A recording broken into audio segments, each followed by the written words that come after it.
ಅನನ್ಯ ಭಟ್ ಮಿಸ್ಸಿಂಗ್ ಆದಾಗ ಅವರ ತಂದೆ ಎಲ್ಲಿದ್ರು ಮೇಡಮ್? ತಂದೆ ಅವಾಗ ಅವರು ಬೇರೆ ಹುಡುಗಿಯ ಜೊತೆಗೆ ಇದು ಮಾಡ್ಕೊಂಡು ಹೋಗಿದ್ದಾರೆ. ನನಗೆ ಮಗು ಆದ ಮೇಲೆ ಅವರು ಬೇರೆ ಒಂದು ಹುಡುಗಿಯನ್ನ ಜೊತೆ ಮಾಡಿಕೊಂಡು ಹೋಗಿದ್ದಾರೆ.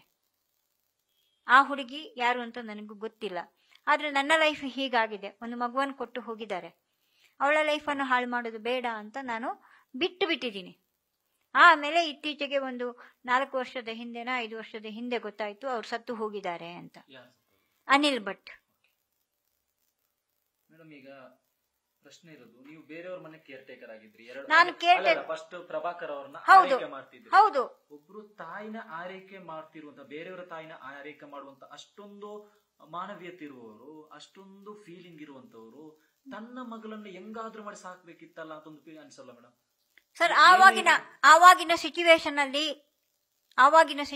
ಅಲ್ಲಿ ನನ್ನ ಫ್ಯಾಮಿಲಿಯಲ್ಲಿ ತುಂಬಾ ಪ್ರಾಬ್ಲಮ್ ಇತ್ತು. ಆ ಸಿಚುವೇಶನ್ ಅಲ್ಲಿ ನಾನು ಇದು ಮಾಡಕ್ಕಾಗ್ತಿರ್ಲಿಲ್ಲ. ನನ್ನನ್ನು ಎಲ್ಲೆಲ್ಲಿ ತಗೊಂಡು ಹೋಗಿ ಹಾಕಿದ್ದಾರೆ, ಏನೇನು ಮಾಡಿದ್ದಾರೆ ಅದನ್ನ ನಾನು ಕೂಲಂಕುಷವಾಗಿ ನನಗೆ ಅದು ಇನ್ನೂ ನೋವಾಗ್ತದೆ. ನನಗೆ ಅಷ್ಟೆಲ್ಲ ಮಾನವೀಯತೆ ಇರೋರು ನನ್ನ ಮಗಳ ಮೇಲೆ ಮಾನವೀಯತೆ ಇಲ್ಲದೆ ಇರಕ್ಕಾಗುತ್ತಾ? ಯಾರ ಜೊತೆಗೆ ಬಿಡ್ಬೇಕಾಗಿದ್ರೆ ನನಗೂ ಒಂದು ನೋವಿರಲ್ವಾ? ನನ್ನ ಮಗಳನ್ನ ಅನಾಥವಾಗಿ ಬಿಟ್ಟು ಯಾರ್ದ್ರ ಜೊತೆಗೆ ಬೆಳೀಲಿಕ್ಕೆ ಬಿಟ್ರೆ ನನಗೂ ನೋವಿದೆ. ನನಗೆ ನೋವಿಲ್ಲದೆ ಅಲ್ಲ. ತಾಯಿಯ ಹೃದಯ ಏನು ಅಂತ ನನಗೆ ಗೊತ್ತು. ಮೂಕ ಪ್ರಾಣಿಗಳ ಹೃದಯನೂ ನನಗೆ ಗೊತ್ತು. ಒಬ್ಬ ವಯಸ್ಸಾದವರನ್ನು ನೋಡ್ಕೊಳ್ಳೋ ಹೃದಯನೂ ನನಗೆ ಗೊತ್ತು. ಯಾರೂ ಇಲ್ಲ ಅಂದ್ರೆ ನನ್ನ ಒಂದು ಹ್ಯುಮ್ಯಾನಿಟಿ, ನಾನೊಂಥರ ಮಾನವೀಯತೆಯಿಂದ ಬಂದಿರುವವಳು. ಇವತ್ತು ನಿಮ್ಗೆ ಆಗ್ಲಿಲ್ವಾ? ನಿಮ್ಗೆ ದುಡಿಯಕ್ ಆಗ್ಲಿಲ್ವಾ? ನಿಮ್ಗೆ ಆಗ್ತಾ ಇಲ್ವಾ? ನಿಮ್ಮನ್ನು ನಾನು ನೋಡ್ಕೊಳ್ತೀನಿ. ನನ್ನ ಕೈಯಲ್ಲಾಗಿದ್ದು ಇದರಲ್ಲಿ ತಪ್ಪೇನಿದೆ? ತಪ್ಪೇನಿದೆ ಸರ್? ತಪ್ಪಿಲ್ಲ ಅಲ್ವಾ? ನೋಡ್ಕೊಳ್ಳೋದ್ರಲ್ಲಿ ಏನ್ ತಪ್ಪೇನಿಲ್ಲ ಅಲ್ವಾ? ನಿಮ್ ಕೈಯಲ್ಲಾಗ್ಲಿಲ್ವಾ? ನಾನ್ ದುಡ್ದು ನೋಡ್ಕೊಳ್ತೀನಿ. ನನ್ನ ಕೈಯಲ್ಲಾಗಿದ್ದು ಒಂದು ಹೊತ್ತು ಊಟ ಮಾಡೋಣ ಅಂತೀನಿ, ಒಂದು ಹೊತ್ತು ಉಪವಾಸ ಇರೋಣ, ಒಂದು ಹೊತ್ತು ಊಟ ಮಾಡೋಣ ಅಂತೀನಿ. ಅದ್ರಲ್ಲಿ ಏನಿದೆ? ನಾನು ಯಾರ ಹಂಗಲ್ಲಿ ನಾನು ಬದುಕಲಿಲ್ಲ ಸರ್. ಗಾರ್ಮೆಂಟ್ ಅಲ್ಲಿ ಕೆಲಸ ಮಾಡಿದ್ದೀನಿ, ಬೇರೆ ಬೇರೆ ಒಂದು ಮನೆಯಲ್ಲಿ ಅಡಿಗೆ ಕೆಲಸ ಮಾಡಿದ್ದೀನಿ. ಅಲ್ಲಿ ಹಿಂಸೆ, ಎಲ್ಲಾ ಹಿಂಸೆಗಳನ್ನ ತಕೊಂಡು, ಎಲ್ಲಾ ರೀತಿಯಿಂದ ನೋವುಗಳನ್ನ ತಕೊಂಡು, ಈ ಕಡೆ ಮಗಳ ನೋವನ್ನು ಇಟ್ಟುಕೊಂಡು ನಾನು ಬದುಕ್ತಾ ಇದ್ದೀನಿ ಅಂದ್ರೆ ಇದಕ್ಕಿಂತ ಹೀನಾಯ ಸ್ಥಿತಿ ಯಾವ ತಾಯಿಗೆ ಬರಬೇಕು ಹೇಳಿ ಸರ್? ಇದಕ್ಕಿಂತ ಹೀನಾಯ ಸ್ಥಿತಿ ಯಾವ ತಾಯಿಗೆ ಬರಬೇಕು? ಇವರ ಮನೆಯಲ್ಲಿ ಇದೇ ರೀತಿ ಇದ್ದಿದ್ರೆ ಇವರು ಸುಮ್ಮನೆ ಇರ್ತಿದ್ರ? ಹೇಳಿ ಸರ್. ಒಂದು ವಯಸ್ಸಾದ ಹೆಂಗಸೆಯನ್ನ ತೇಜೋವಧ ಮಾಡ್ತಾ ಇದ್ದಾರಲ್ಲ, ತಪ್ಪಲ್ವಾ?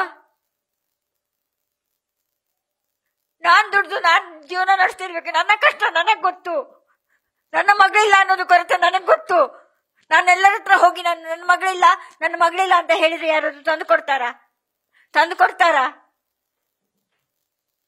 ತಂದು ಕೊಡೋದಾದ್ರೆ ಓಕೆ, ತಂದು ಕೊಡ್ತಾರಾ?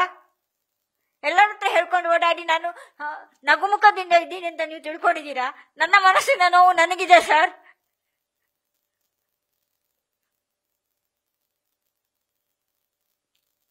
ನನ್ನ ಮನಸ್ಸಿನ ನೋವು ನನಗಿದೆ. ಮೊನ್ನೆ ಇತ್ತೀಚೆಗೆ ಮತ್ತೆ ನಾನು 1.5 ತಿಂಗಳು ನಾನು ಮನೆಯಲ್ಲಿ ಮಲ್ಕೊಂಡಿದ್ದೀನಿ. ನನಗೆ ಯಾರು ನೋಡ್ಕೊಳ್ಳೋರು ಇರ್ಲಿಲ್ಲ. ತಲೆಗೆ ಒಬ್ಬ ಬೈಕ್ನವನು ಬಂದು ಹೊಡೆದು 12 ಸ್ಟಿಚ್ ಹಾಕಿದ್ದಾರೆ ಈ ತಲೆಯಲ್ಲಿ. ಎದ್ದೇಳಕ್ಕಾಗ್ಲಿಲ್ಲ. ಒಂದು ಹೊತ್ತು ಊಟಕ್ಕೆ ನನಗೆ ಯಾರು ಕೊಡ್ಲಿಲ್ಲ. ಒಂದು ಹೊತ್ತು ಊಟ ಮಲ್ಕೊಂಡೇ ಇದ್ದೀನಿ. ನಾನು ಎದ್ದು ಹೇಳಕ್ಕಾಗಲ್ಲ. ಬಂದಿದ್ದೀನಿ, ಆಕ್ಸಿಡೆಂಟ್ ಆಗಿ ಬಂದಿದ್ದೀನಿ. 12 ಸ್ಟಿಚ್ ಹಾಕಿದ್ದಾರೆ ತಲೆಗೆ. ತೋರಿಸ್ಲಾ? ನೋಡಿ.